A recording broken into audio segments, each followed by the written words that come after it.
नमस्कार, आपके साथ मैं हूं दीपिका। परसों मैंने आपको ये खबर दी थी कि चाहत पांडे घर से बेघर हो गई है और चाहत पांडे की इविक्शन की जब ये खबर आई तो कई सारे लोगों ने कहा कि ये फेक है।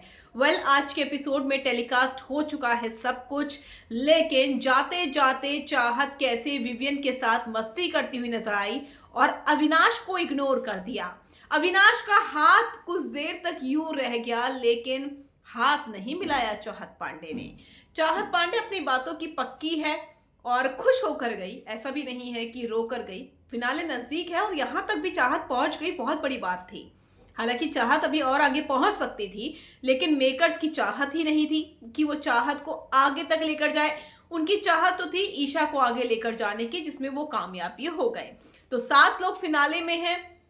फिनाले वीक आ चुका है, लास्ट इविक्शन इस वीक का हो चुका है। श्रुतिका चाहत बाहर हो चुकी हैं, लेकिन जब चाहत के इविक्शन को बिग बॉस ने अनाउंस किया तो वो करणवीर से मिली, चूम से मिली, शिल्पा से मिली, लेकिन ईशा अविनाश से नहीं मिली। यहां तक कि ईशा ने तो खैर मिलने की कोशिश भी नहीं की। अविनाश का हाथ यूं था और मस्ती कर रही थी चाहत विवियन के साथ। जो स्लाइम चाहत के ऊपर लगी थी उसको वो विवियन के कोट से साफ कर रही थी और कह रही थी, विवियन डिसीना जी आपसे मिलकर बहुत अच्छा लगा। तो पहली बार डिसीना जी बोला, लेकिन अविनाश को टोटली इग्नोर कर दिया चाहत पांडे ने, क्योंकि बार बार वो बोल रहे थे। आज के एपिसोड में भी आपने सुना होगा 21 लाख की भी बात हुई थी कि मैं ढूंढ निकालूंगा इसका बॉयफ्रेंड। तो बुरी तरीके से इग्नोर किया चाहत ने और घर से स्माइल देते हुए निकल गई।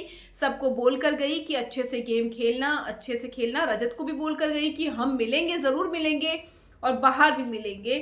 अब तो 1 हफ्ता रह गया है, अब चाहत पांडे आएगी फिनाले में। आपका क्या कहना है, कमेंट कर जरूर बताइएगा।